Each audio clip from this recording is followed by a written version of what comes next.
द्वारिकाधीश कृष्ण उस दिन तो सोच रहे थे कि सुदामा, तूने एक बार भी विचार नहीं किया कि मेरे भी चने थे उसमें, खा गया। सुदामा जी क्षमा मांगने लगे, बोले माफ कर दे लाला, भूख ज्यादा लगी हमारे, खा गए हो। लेकिन वास्तविकता कौन जाने।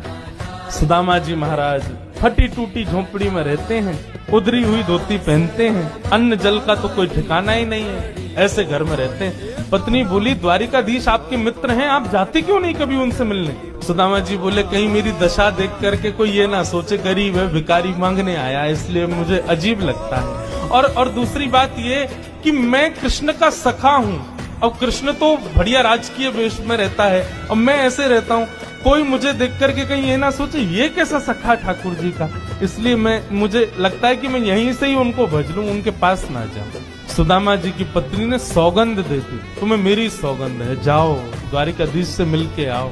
पत्नी की सौगंध मान करके सुदामा जी आज विचार करने लगे, जाऊं। कृष्ण ये तो नहीं सोचेगा कि कहां से आ गया, कुछ मांगने आया है।